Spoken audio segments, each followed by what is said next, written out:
Assalamualaikum warahmatullahi wabarakatuh.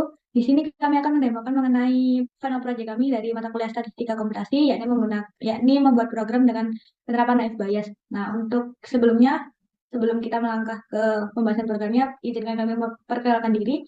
Saya DN Kuda Rahma dengan NPM 2308101007. Saya Muhammad Diga Galali dengan nomor NPM 043. Saya Filmita Ramadhani Budiansa dengan NPM terakhir 046. Nah, untuk penjelasan yang pertama akan dijelaskan oleh teman saya, Diki. Oke, untuk di sini data training ya. Pertama kita importkan terlebih dahulu February Pandas dan Streamlit karena kita akan menggunakan Streamlit. Kemudian di sini kita membaca dataset training terlebih dahulu. Kemudian ini untuk ST untuk menampilkan informasi dataset dan dataset training tadi ya. Kemudian di sini terdapat fungsi untuk membersihkan kolom. Jadi nanti koma akan hilang, kemudian titik akan hilang. Oke, untuk selanjutnya eh, terdapat ST lagi untuk menampilkan proses pembersihan data. Kemudian selanjutnya untuk menghapus kolom yang tidak diperlukan. Kemudian setelah itu data akan di cleaning di kolom tertentu seperti dataset training luas, cleaning kolom train, dan seterusnya sampai variabel ke-7 yaitu jumlah penduduk.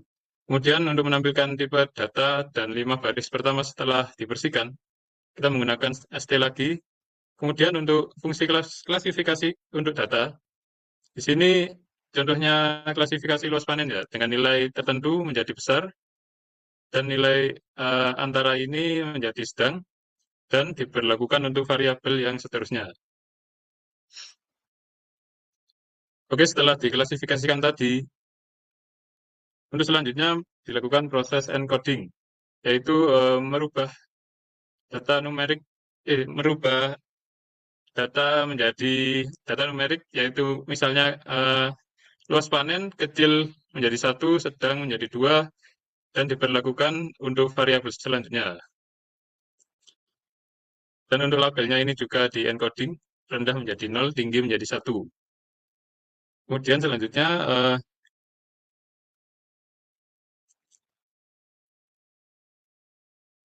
menghitung, di sini data training dihitung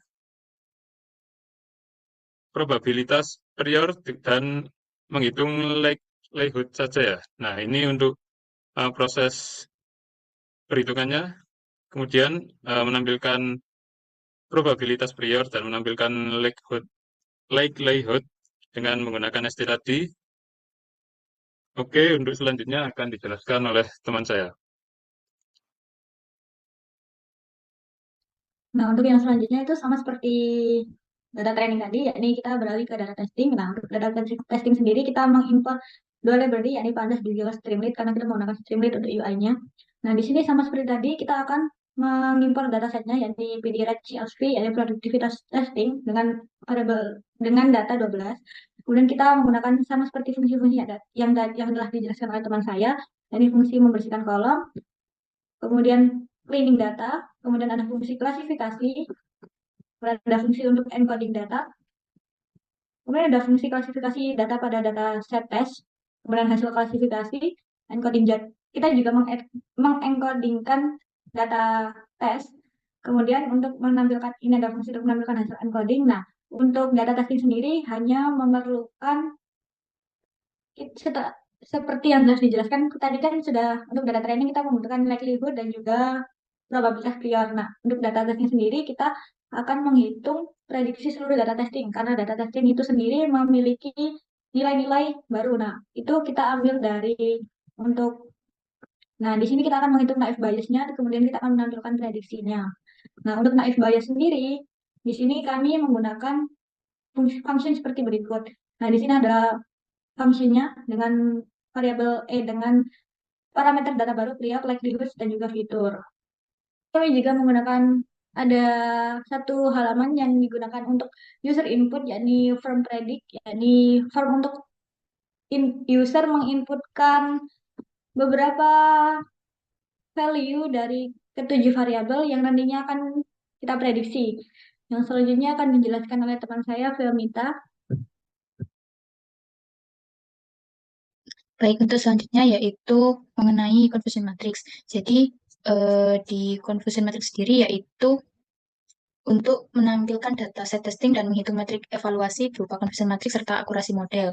Nah, confusion matrix sendiri ini dihitung menggunakan fungsi confusion matrix yang mengidentifikasi jumlah true positif, true negatif, false positif, dan false negatif berdasarkan label asli dan prediksi model. Nah, akurasi model ini dihitung melalui fungsi hitung akurasi yang sudah dideklarasikan yang membandingkan jumlah prediksi benar dengan total data, dan hasil analisis ini ditampilkan secara interaktif melalui antarmuka termasuk tabel dataset, nilai metrik, dan confusion matrix, dan presentase akurasi model. Next. Jadi untuk selanjutnya yaitu kita menggunakan Streamlit untuk membuat antarmuka pengguna interaktif. Kemudian aplikasi ini akan memiliki beberapa halaman yaitu data training, data testing, akurasi naive Bayes, dan prediksi produktivitas padi. Yang masing-masing ini diatur menggunakan modul SD.page. Kemudian setiap halamannya dihubungkan melalui navigasi yang dikelola oleh SD Navigation. Kemudian program ini juga mengatur konfigurasi halaman dengan judul utama prediksi produktivitas padi menggunakan sd.set_page_config. Setelah itu menggunakan fungsi pikiran untuk menjalankan halaman sesuai navigasi yang dipilih oleh pengguna. Nah, untuk yang selanjutnya, program kami akan memiliki tampilan sebagai berikut. Nah, di sini untuk data training, yakni ada informasi dataset, pembersihan, sampai klasifikasi dan juga encoding data. Nah, di sini juga akan ditentukan probabilitas PR dan juga likelihood.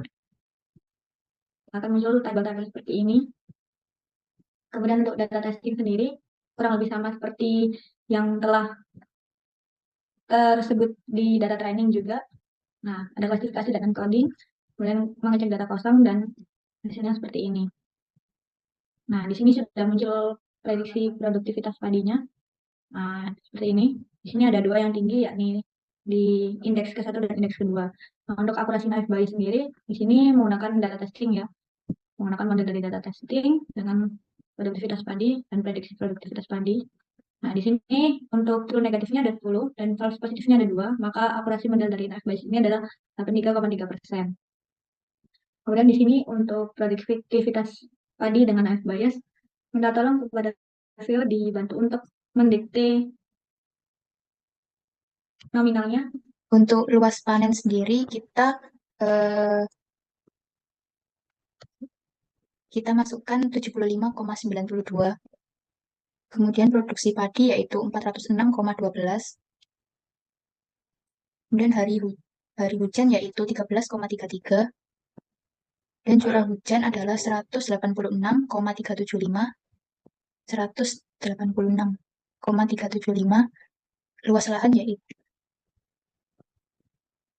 186,375. Kemudian yaitu 72. Terus masuk tenaga kerja yaitu 17,028.